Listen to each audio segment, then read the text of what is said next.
Pernahkah Anda merasa marah karena sesuatu yang tidak berjalan sesuai rencana, atau cemas berlebihan terhadap hal-hal yang belum tentu terjadi? Dalam hidup, kita seringkali dihadapkan pada situasi yang sulit dikendalikan. Namun ada sebuah filosofi kuno yang mengajarkan cara menghadapi tantangan dengan ketenangan dan kebijaksanaan, yaitu stoicisme. Filosofi ini berfokus pada bagaimana kita bisa mengendalikan pikiran, emosi, dan tindakan agar tetap tegar di tengah kesulitan. Stoicisme pertama kali muncul pada abad ketiga SM di Yunani, namun gagasannya terus hidup hingga sekarang. Tokoh-tokoh seperti Marcus Aurelius, seorang kaisar Romawi yang berhadapan dengan perang dan wabah, serta Epictetus, mantan budak yang menjadi filsuf terkenal, membuktikan bahwa stoicisme adalah filosofi yang sangat praktis. Mereka menunjukkan bahwa ketenangan batin bukanlah hasil dari mengendalikan dunia luar, melainkan dari bagaimana kita mengendalikan diri sendiri. Di video ini, kita akan membahas prinsip utama stoicisme yang bisa Anda terapkan dalam kehidupan sehari-hari. Mulai dari bagaimana mengelola emosi, menghadapi kegagalan, hingga menciptakan pola pikir yang lebih tenang dan rasional. Jika Anda ingin hidup lebih damai dan kuat secara mental, jangan lewatkan 1 detik pun. Dan tonton video ini hingga akhir untuk mendapatkan wawasan yang berharga. Asal-usul stoicisme dan peran Zeno dari Citium. Stoicisme adalah aliran filsafat yang berakar pada pemikiran Yunani kuno, didirikan oleh Zeno dari Citium pada awal abad ketiga SM. Zeno lahir di Citium, sekarang dikenal sebagai Larnaca, Siprus sekitar tahun 304 SM. Ia awalnya adalah seorang pedagang yang mengikuti jejak ayahnya dalam perdagangan barang dari wilayah timur Laut Tengah. Namun hidupnya berubah drastis setelah kapal dagangnya mengalami kecelakaan dan seluruh muatannya hilang. Peristiwa ini membawa Zeno ke Athena, pusat intelektual pada masa itu, di mana ia mulai mempelajari filsafat. Di Athena, Zeno mulai berguru kepada para filsuf terkenal, seperti Crates dari Thebes, seorang penganut cynicism, dan Polemo dari Akademi Plato. Dari berbagai aliran yang ia pelajari, Zeno menggabungkan elemen-elemen terbaiknya untuk membentuk filosofi baru yang berfokus pada pengendalian diri, kebijaksanaan, dan kehidupan selaras dengan alam. Filosofi ini kemudian dikenal sebagai stoicisme.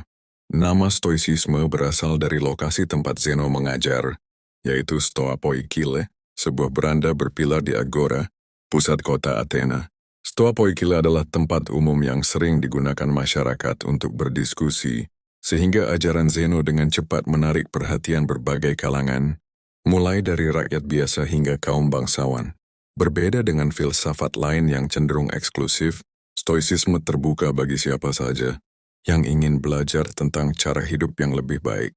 Inti ajaran Zeno berfokus pada gagasan bahwa kebahagiaan sejati hanya dapat dicapai dengan menjalani hidup yang selaras dengan alam dan mengembangkan kebajikan. Ia mengajarkan bahwa manusia tidak dapat mengendalikan segala sesuatu yang terjadi di dunia, tetapi dapat mengendalikan cara berpikir dan meresponsnya. Konsep ini dikenal sebagai dikotomi kendali, yang kemudian menjadi fondasi utama stoicisme. Meski Zeno memulai gerakan stoik, pengembangan lebih lanjut terjadi melalui murid-muridnya seperti Cleanthes dan Chrysippus. Chrysippus khususnya memainkan peran penting dalam menyusun logika dan kerangka pemikiran stoik yang lebih sistematis. Pemikiran ini terus berkembang dan akhirnya mencapai puncak popularitas di Roma, berkat tokoh-tokoh seperti Seneca, Epictetus, dan Marcus Aurelius. Warisan Zeno dari Citium terus hidup hingga saat ini. Prinsip-prinsip stoicisme tidak hanya diterapkan dalam filsafat, tetapi juga dalam psikologi modern, pengembangan diri, hingga strategi menghadapi tekanan hidup. Filosofi ini mengajarkan bahwa ketenangan batin dapat dicapai dengan menerima kenyataan apa adanya dan berfokus pada hal-hal yang berada dalam kendali kita. Dalam sejarah stoicisme, terdapat 3 tokoh besar yang berperan penting dalam mengembangkan dan menyebarkan ajaran ini. Marcus Aurelius, kaisar filosof yang bijaksana. Marcus Aurelius adalah seorang kaisar Romawi yang dikenal tidak hanya karena kepemimpinannya yang kuat, tetapi juga karena pemikirannya yang mendalam sebagai seorang filsuf stoik. Lahir pada 26 April 121 Masehi, Marcus Aurelius tumbuh dalam lingkungan yang menekankan pendidikan dan kebijaksanaan. Sejak muda, ia telah menunjukkan minat besar pada filsafat dan mulai belajar dari para filsuf ternama, termasuk Rusticus, Junius, dan Epictetus. Melalui karya-karyanya. Pemikirannya yang mendalam membuatnya dikenal sebagai Kaisar Filosof, sebuah gelar yang mencerminkan perpaduan antara kekuasaan dan kebijaksanaan. Sebagai Kaisar Romawi dari tahun 101 hingga 180 Masehi, Marcus Aurelius menghadapi berbagai tantangan besar selama masa pemerintahannya. Ia harus memimpin pasukannya dalam serangkaian peperangan yang sulit, termasuk melawan suku-suku barbar di perbatasan utara Kekaisaran Romawi. Meski berada di tengah ketegangan politik dan militer, Marcus Aurelius tetap berpegang pada prinsip-prinsip Stoik yang membantunya bersikap tenang, rasional, dan adil dalam mengambil keputusan. Salah satu warisan terbesar Marcus Aurelius adalah bukunya yang berjudul Meditations. Karya ini berisi refleksi pribadinya tentang bagaimana menjalani hidup dengan bijaksana, menerima hal-hal yang tidak dapat dikendalikan, serta menghadapi tantangan dengan ketenangan batin. Ditulis sebagai catatan harian untuk dirinya sendiri, Meditations menjadi panduan berharga tentang bagaimana menghadapi stres, ketakutan, dan penderitaan dengan sikap yang tenang dan penuh kendali. Prinsip utama yang ditekankan Marcus Aurelius dalam Meditations adalah pentingnya fokus pada hal-hal yang bisa kita kendalikan seperti pikiran, tindakan, dan sikap kita, serta menerima dengan lapang dada hal-hal yang berada di luar kendali kita. Ia percaya bahwa dengan memahami batas kendali ini, seseorang dapat mencapai ketenangan, batin dan kebijaksanaan dalam menghadapi kehidupan. Ajarannya yang menekankan disiplin, pengendalian diri, dan tanggung jawab moral tetap relevan hingga kini. Marcus Aurelius meninggal pada tahun 180 meninggalkan warisan besar sebagai pemimpin yang bijaksana dan pemikir yang mendalam. Filosofinya terus menginspirasi banyak orang, mulai dari pemimpin dunia hingga individu yang mencari ketenangan dalam hidup. Ketenangan dan kebijaksanaannya dalam menghadapi berbagai cobaan menjadikannya salah satu tokoh paling dihormati dalam sejarah Stoicisme, dan karyanya terus dibaca sebagai sumber inspirasi bagi mereka yang ingin hidup lebih tenang, tangguh, dan penuh makna. Kedua, Seneca, filsuf Stoik yang bijaksana dan berpengaruh. Lucius Annaeus Seneca, yang lebih dikenal sebagai Seneca, adalah seorang filsuf Stoik, penulis, dan negarawan Romawi yang hidup pada abad pertama Masehi. Lahir pada tahun 4 SM di Cordoba, sekarang Cordoba, Spanyol. Seneca tumbuh dalam keluarga yang terpelajar dan berpengaruh.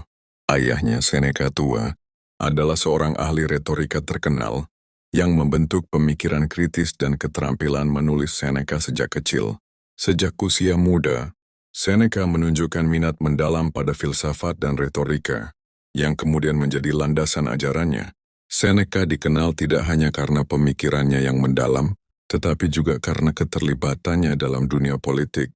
Ia menjadi penasihat Kaisar Nero, salah satu pemimpin yang paling kontroversial dalam sejarah Romawi. Meskipun menghadapi lingkungan politik yang penuh intrik dan bahaya, Seneca tetap berpegang pada prinsip-prinsip Stoik. Ia menulis banyak karya yang berisi panduan moral dan etika, mengajarkan pentingnya pengendalian diri, kebijaksanaan, dan ketenangan batin di tengah tekanan hidup. Karya-karya Seneca mencakup esai, surat, dan drama tragedi yang kaya akan pemikiran filosofis. Salah satu karyanya yang paling terkenal adalah Letters to Lucilius, kumpulan surat yang berisi nasihat praktis tentang bagaimana menjalani hidup dengan bijaksana dan penuh kendali diri. Dalam karyanya, Seneca menekankan bahwa kebahagiaan sejati tidak terletak pada kekayaan atau status sosial, melainkan pada kemampuan untuk mengendalikan emosi dan menerima kenyataan hidup dengan lapang dada. Prinsip Stoik yang diajarkan Seneca menyoroti pentingnya hidup sederhana, menerima kesulitan sebagai bagian dari kehidupan, dan menjaga sikap tenang dalam menghadapi berbagai tantangan. Ia percaya bahwa penderitaan adalah kesempatan untuk melatih ketahanan mental dan memperkuat karakter. Dalam menghadapi kematian, Seneca menulis dengan sikap berani dan penuh penerimaan, menegaskan bahwa hidup yang dijalani dengan kebijaksanaan jauh lebih berarti daripada sekadar hidup panjang tanpa tujuan. Seneca meninggal pada tahun 65 Masehi setelah diperintahkan untuk bunuh diri oleh Kaisar Nero yang menuduhnya terlibat dalam konspirasi. Meski hidupnya berakhir tragis, warisan pemikiran Seneca tetap hidup hingga kini. Ajaran-ajarannya tentang ketenangan batin, penerimaan terhadap hal-hal di luar kendali, dan pentingnya hidup yang bermakna, terus menginspirasi banyak orang di seluruh dunia, menjadikannya salah satu tokoh paling berpengaruh dalam sejarah filsafat Stoik. Ketiga, Epictetus, filosof Stoik yang mengajarkan kebebasan batin. Epictetus adalah seorang filsuf Stoik yang lahir sekitar tahun 50 di Hierapolis, sekarang Pamukkale, Turki. Ia lahir sebagai budak dalam keluarga sederhana yang membuat hidupnya penuh dengan tantangan sejak awal. Meskipun hidup dalam keterbatasan, Epictetus memiliki kecerdasan luar biasa dan beruntung mendapatkan kesempatan untuk mempelajari filsafat. Tuannya, Epaphroditus yang merupakan orang berpengaruh di istana Kaisar Nero, akhirnya membebaskan Epictetus, memungkinkan dirinya untuk mendalami pemikiran Stoik lebih mendalam. Setelah memperoleh kebebasan, Epictetus mulai mengajar filsafat di Roma. Namun ketika Kaisar Domitian melarang para filsuf di kota itu, Epictetus diasingkan ke Nikopolis di Yunani. Di sana ia mendirikan sekolah filsafat yang terkenal, menarik banyak murid yang ingin mempelajari pemikiran Stoik. Metode pengajaran Epictetus menekankan pada praktik langsung dan penerapan nilai-nilai Stoik dalam kehidupan sehari-hari. Epictetus tidak pernah menulis karyanya sendiri. Semua ajarannya terdokumentasi berkat muridnya, Arrian. Dua karya utama yang dikenal hingga kini adalah Discourses, percakapan, dan Enchiridion, buku pegangan. Dalam karya-karya ini, Epictetus menekankan bahwa kebahagiaan sejati berasal dari pengendalian pikiran dan sikap terhadap hal-hal yang tidak dapat kita ubah. Ia menyoroti pentingnya membedakan antara hal yang berada di bawah kendali kita dan hal yang tidak. Epictetus mengajarkan bahwa seseorang harus menerima segala sesuatu yang terjadi dengan lapang dada dan fokus pada bagaimana mereka menanggapi situasi tersebut. Ia percaya bahwa kunci ketenangan batin adalah dengan melepaskan keterikatan berlebihan pada hal-hal materi, jabatan, atau status sosial. Bagi Epictetus, kekuatan terbesar manusia terletak pada kemampuannya untuk mengendalikan pikiran, keyakinan, dan respons emosional. Warisan pemikiran Epictetus terus berpengaruh hingga kini. Ajarannya tentang kebebasan batin, penerimaan terhadap nasib, dan pentingnya hidup sesuai dengan kebajikan telah menginspirasi banyak tokoh besar, termasuk Marcus Aurelius. Filosofi Epictetus juga menjadi landasan penting dalam praktik Stoik modern, yang berfokus pada ketenangan jiwa, pengembangan karakter, dan penerimaan hidup sebagaimana adanya. Perkembangan dan relevansi filosofi Stoikisme. Dari Yunani hingga kini, filosofi Stoikisme pertama kali muncul di Yunani pada abad ke-3 SM, didirikan oleh Zeno dari Citium. Ajaran awal Stoikisme berfokus pada konsep hidup selaras dengan alam, mengendalikan emosi, dan menerima takdir dengan lapang dada. Pemikiran ini berkembang pesat di Athena, tempat Zeno mengajar di Stoa Poikile, sebuah serambi yang kemudian menjadi asal nama Stoikisme. Dalam periode ini, Stoikisme berfokus pada kebajikan moral, logika, dan etika sebagai fondasi utama kehidupan yang baik. Seiring waktu, filosofi ini menyebar ke Romawi, di mana tokoh-tokoh seperti Seneca, Epictetus, dan Marcus Aurelius memperluas pemahaman Stoikisme dengan menyesuaikannya dengan realitas sosial dan politik saat itu. Para filsuf Romawi menyoroti aspek praktis dari Stoikisme, khususnya dalam menghadapi penderitaan, ketidakpastian hidup, dan tekanan sosial.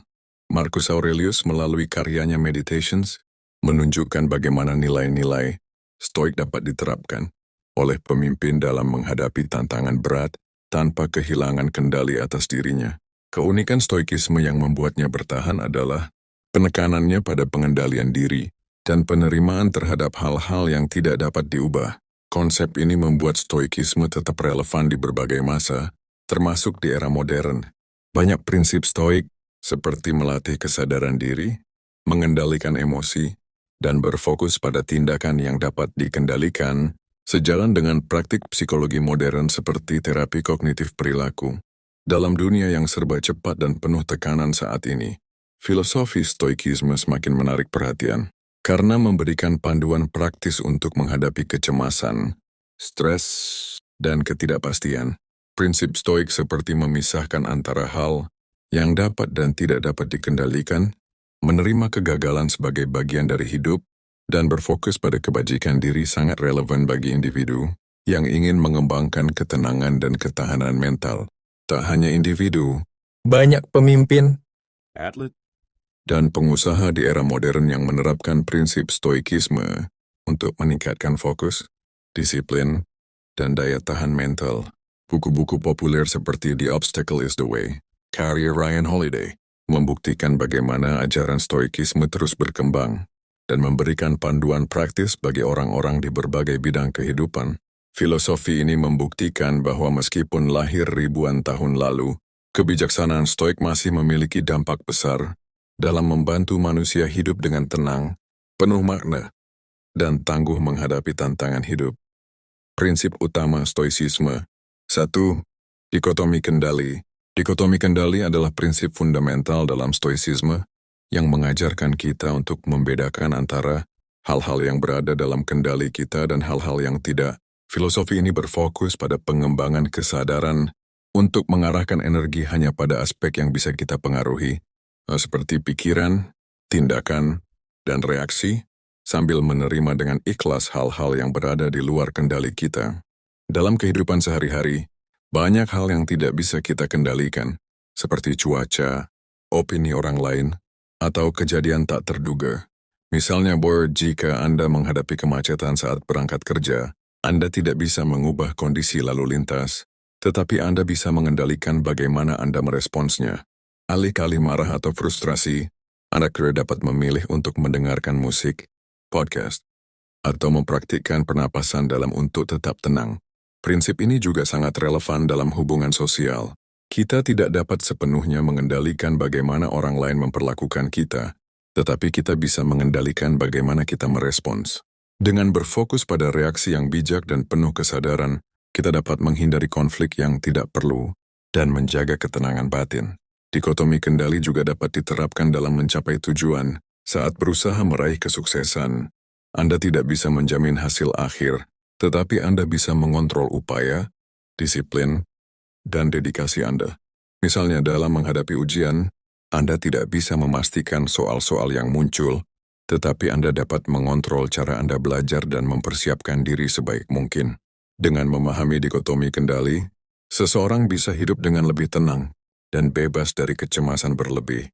Fokus pada hal-hal yang bisa Anda kendalikan membawa rasa damai, sedangkan melepaskan hal-hal di luar kendali adalah kunci untuk menerima kenyataan dengan lapang dada. Prinsip ini menuntun kita untuk hidup dengan lebih berani, penuh tanggung jawab, dan berfokus pada tindakan yang bermakna. 2. Amor fati. Amor fati adalah prinsip stoikisme yang berarti cinta pada takdir. Filosofi ini mengajarkan untuk tidak hanya menerima apa yang terjadi dalam hidup, tetapi juga mencintainya dengan sepenuh hati, termasuk peristiwa yang tampak tidak menyenangkan atau sulit. Prinsip ini berakar pada keyakinan bahwa segala sesuatu yang terjadi, baik atau buruk, adalah bagian dari tatanan alam yang lebih besar dan memiliki makna yang berharga. Dengan mencintai takdir, seseorang dapat menemukan kedamaian batin dan kebijaksanaan dalam menghadapi tantangan hidup. Dalam praktiknya, Amor fati mengajak kita untuk melihat kesulitan sebagai peluang untuk tumbuh. Misalnya, jika seseorang kehilangan pekerjaannya, daripada meratapi keadaan, mereka bisa melihatnya sebagai kesempatan untuk mengejar karier yang lebih sesuai dengan minat dan nilai mereka. Dengan memandang kejadian tersebut sebagai bagian dari perjalanan hidup yang harus dijalani, rasa frustrasi dan penyesalan bisa berkurang, digantikan oleh sikap menerima dan bersyukur. Filosofi ini juga berperan penting dalam mengelola emosi. Ketika menghadapi kegagalan atau kekecewaan, seseorang yang mempraktikkan amor fati tidak akan larut dalam kesedihan berlebihan. Sebaliknya, mereka akan melihat kejadian tersebut sebagai pengalaman berharga yang membentuk karakter dan memberikan pelajaran berharga. Dengan cara ini, mereka melatih diri untuk tetap tenang dan optimis meskipun berada di situasi sulit. Contoh lainnya bisa dilihat pada tokoh-tokoh besar seperti Marcus Aurelius, yang tetap teguh menghadapi kesulitan politik dan perang, serta Friedrich Nietzsche yang menjadikan amor fati sebagai prinsip hidupnya. Nietzsche bahkan menulis bahwa seseorang harus menginginkan hidupnya persis seperti yang telah terjadi, tanpa ada satu kejadian pun yang diubah, karena itulah yang membentuk dirinya. Dengan menerapkan amor fati, seseorang bisa mengembangkan sikap positif terhadap hidup, alih-alih terus bertanya, mengapa ini terjadi padaku? Mereka akan berkata, ini terjadi karena memang seharusnya demikian, dan aku akan menerima serta mencintainya. Sikap ini membebaskan diri dari rasa cemas berlebihan, dan membantu menjalani hidup dengan lebih bermakna. 3. Memento mori. Memento mori adalah salah satu prinsip penting dalam stoicisme yang berarti, ingatlah akan kematian. Filosofi ini mengajak kita untuk selalu mengingat bahwa hidup ini sementara, sehingga kita lebih menghargai waktu dan fokus pada hal-hal yang benar-benar bermakna. Dengan memahami bahwa kematian adalah bagian tak terhindarkan dari kehidupan, seseorang akan lebih terdorong untuk hidup dengan penuh kesadaran dan tujuan. Prinsip ini bukan untuk menakut-nakuti, melainkan sebagai pengingat agar kita tidak menunda hal-hal penting dan tidak terjebak dalam hal-hal sepele. Salah satu cara praktis untuk menerapkan memento mori adalah dengan merenungkan bagaimana jika hari ini adalah hari terakhir kita. Dengan kesadaran ini, kita akan lebih menghargai percakapan dengan orang yang kita sayangi, tidak menunda permintaan maaf, dan berusaha memberikan yang terbaik dalam pekerjaan maupun hubungan sosial. Misalnya, seorang profesional yang memahami konsep ini akan cenderung lebih fokus dan produktif, karena ia sadar bahwa waktu adalah sumber daya yang tidak bisa diulang. Selain itu, memento mori juga membantu kita menghadapi rasa takut berlebihan terhadap kematian. Dengan menerima bahwa kematian adalah sesuatu yang alami dan tidak bisa dihindari, seseorang akan lebih berani mengambil keputusan besar tanpa dilumpuhkan oleh kecemasan. Seorang pengusaha misalnya, mungkin lebih siap mengambil risiko karena memahami bahwa hidup yang bermakna lebih penting daripada sekadar menghindari kegagalan. Dalam hubungan sosial, memento mori mendorong kita untuk lebih menghargai kebersamaan, menyadari bahwa waktu bersama orang yang kita cintai tidak berlangsung selamanya membuat kita lebih sabar, penuh kasih sayang, dan berusaha meninggalkan kenangan yang baik. Hal ini menciptakan kualitas hidup yang lebih bermakna dan berharga. Terakhir, memento mori dapat menjadi motivasi untuk mencapai versi terbaik dari diri kita. Dengan menyadari bahwa waktu kita terbatas, kita lebih terdorong untuk mengembangkan diri, menolong orang lain, dan mewariskan nilai-nilai yang baik. Filosofi ini mengajarkan bahwa hidup yang bermakna bukan diukur dari panjangnya waktu, melainkan dari bagaimana kita memanfaatkannya dengan bijak dan penuh makna. 4. Premeditatio malorum. Premeditatio malorum adalah prinsip stoicisme yang mengajak kita untuk membayangkan skenario terburuk sebelum menghadapi situasi tertentu. Dengan cara ini, kita bisa mempersiapkan mental, mengurangi kecemasan, dan merespons tantangan dengan lebih tenang. Filosofi ini tidak dimaksudkan untuk menumbuhkan rasa pesimis, melainkan membantu kita bersiap menghadapi kenyataan dengan cara yang lebih rasional. Misalnya, sebelum menghadapi wawancara kerja, Anda dapat membayangkan berbagai kemungkinan buruk. Pewawancara mungkin tampak tidak ramah. Anda bisa saja lupa jawaban atas pertanyaan penting, atau teknologi dapat bermasalah jika wawancara dilakukan secara daring. Dengan membayangkan skenario ini, Anda akan lebih siap mengendalikan reaksi Anda jika hal tersebut benar-benar terjadi. Konsep ini juga sangat relevan dalam kehidupan sehari-hari. Seorang pebisnis misalnya, bisa membayangkan kemungkinan produk gagal di pasaran atau menghadapi masalah logistik. Dengan melakukan ini, mereka dapat menyiapkan rencana cadangan yang matang, seperti mengalokasikan dana darurat atau menyiapkan jalur distribusi alternatif. Dengan begitu, jika hal buruk terjadi, dampaknya bisa diminimalkan. Selain itu, premeditatio malorum juga bisa membantu dalam menghadapi hubungan sosial. Membayangkan bahwa suatu saat seseorang yang kita cintai mungkin akan pergi atau mengalami masalah membuat kita lebih menghargai momen bersama mereka. Ini membantu kita untuk lebih sabar, pengertian, dan penuh kasih sayang dalam berinteraksi. Dengan melatih pikiran untuk menghadapi yang terburuk, Kita tidak hanya menjadi lebih tangguh secara mental, tetapi juga lebih siap untuk menerima kenyataan dengan tenang. Alih-alih dikuasai rasa takut, kita bisa merespons situasi sulit dengan kebijaksanaan dan ketenangan batin. Penerapkan stoicisme dalam kehidupan modern. Stoikisme bukan sekadar filosofi kuno, tetapi panduan praktis untuk menjalani hidup dengan lebih tenang dan bijak.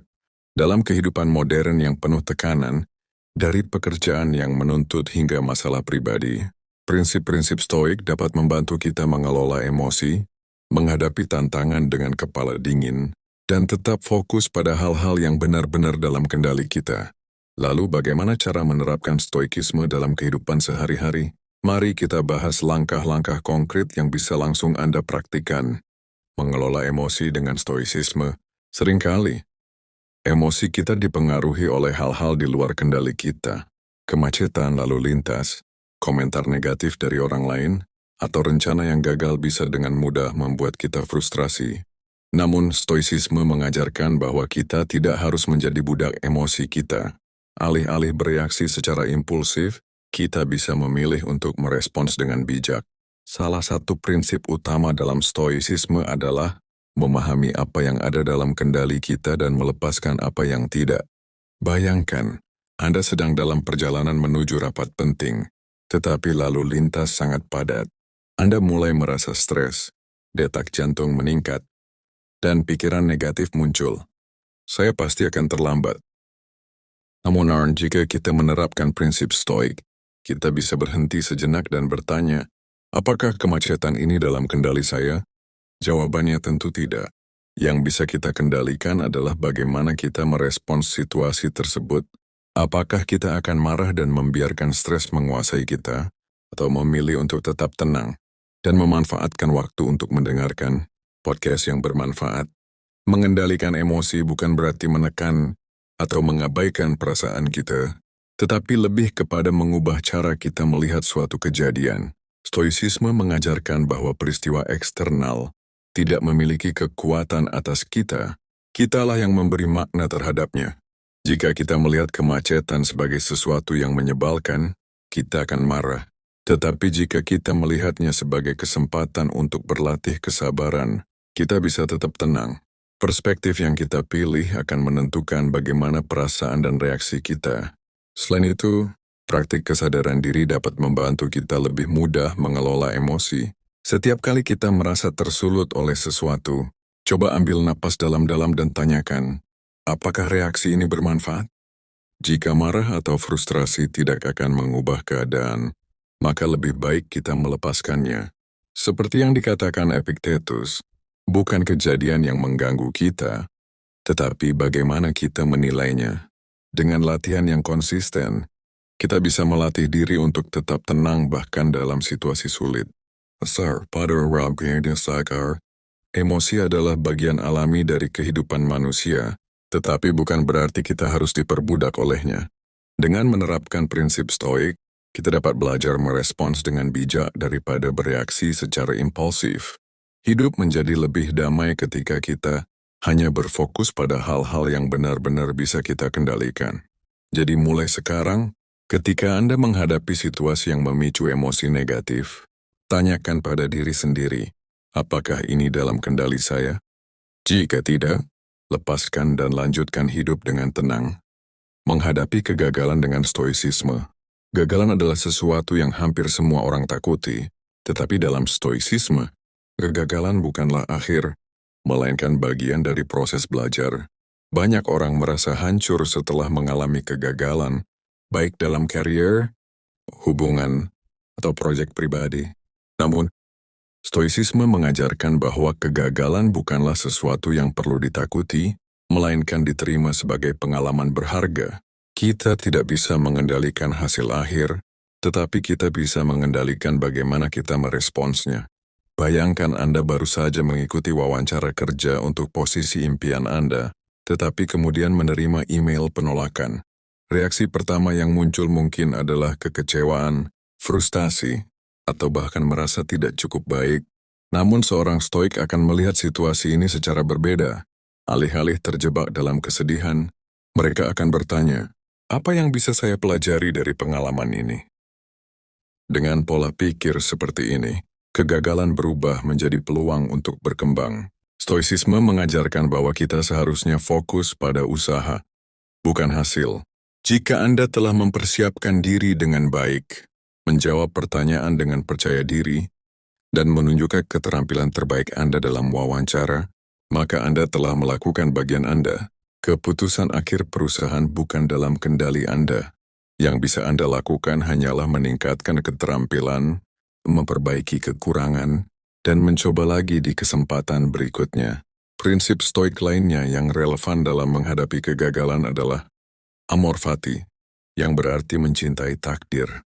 Ini berarti menerima segala sesuatu yang terjadi, baik atau buruk, sebagai bagian dari perjalanan hidup yang harus dijalani. Jika satu pintu tertutup, itu mungkin berarti ada jalan lain yang lebih baik untuk Anda. Ketimbang mengeluh, seorang stoik akan berkata, ini adalah bagian dari perjalanan saya, dan saya akan menghadapinya dengan bijak. Pada akhirnya, kegagalan hanya menjadi sesuatu yang negatif jika kita melihatnya demikian. Jika kita menganggapnya sebagai pelajaran, maka itu akan membantu kita tumbuh menjadi pribadi yang lebih tangguh dan bijaksana. Ingatlah kata-kata Epictetus, bukan kejadian yang mengganggu kita, tetapi bagaimana kita menilainya. Dengan perspektif yang tepat, kegagalan tidak akan lagi menjadi sesuatu yang menakutkan, melainkan batu loncatan menuju keberhasilan yang lebih besar. Menjadi lebih tenang dalam hidup, dalam kehidupan yang penuh tekanan dan distraksi, ketenangan menjadi aset yang berharga. Stoicisme mengajarkan bahwa ketenangan bukanlah sesuatu yang datang dari luar, melainkan hasil dari cara kita berpikir dan merespons dunia. Dengan menerapkan refleksi diri dan kesadaran penuh, kita dapat mencapai ketenangan batin meskipun berada dalam situasi yang sulit. Salah satu cara untuk mencapai ketenangan adalah dengan melatih kesadaran diri melalui refleksi harian. Setiap malam, luangkan waktu beberapa menit untuk mengevaluasi hari yang telah berlalu.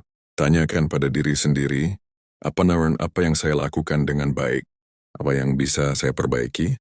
Dengan melakukan refleksi ini secara rutin, kita menjadi lebih sadar akan kebiasaan dan pola pikir kita, sehingga bisa memperbaiki diri tanpa merasa terbebani. Selain refleksi, mengatur ekspektasi juga menjadi kunci ketenangan. Banyak kekecewaan muncul karena kita mengharapkan sesuatu yang di luar kendali kita. Stoicisme mengajarkan bahwa kita harus menerima kenyataan sebagaimana adanya, bukan sebagaimana yang kita inginkan. Dengan menerima hidup tanpa perlawanan emosional yang berlebihan, kita dapat menjalani hari dengan lebih ringan dan tenang. Praktik lain yang membantu mencapai ketenangan adalah membatasi paparan terhadap hal-hal yang memicu kecemasan. Misalnya, mengurangi konsumsi berita yang terlalu negatif atau menghindari percakapan yang penuh drama. Seorang stoik memahami bahwa menjaga ketenangan batin lebih penting daripada mengikuti semua arus informasi yang tidak relevan atau merusak kedamaian diri. Pada akhirnya, ketenangan bukanlah tentang menghindari tantangan hidup, tetapi tentang bagaimana kita menanggapinya. Dengan mempraktikkan refleksi, mengatur ekspektasi, bekerja pada freedom mental, kita bisa menghadapi hidup dengan lebih stabil dan penuh kesadaran. Stoicisme memberikan alat yang tepat untuk mencapai ketenangan ini, menjadikannya bukan hanya sebuah teori, tetapi gaya hidup yang bisa diterapkan setiap hari. Kita telah membahas bagaimana stoicisme bisa membantu Anda mengelola emosi, menghadapi kegagalan, dan menjalani hidup dengan lebih tenang.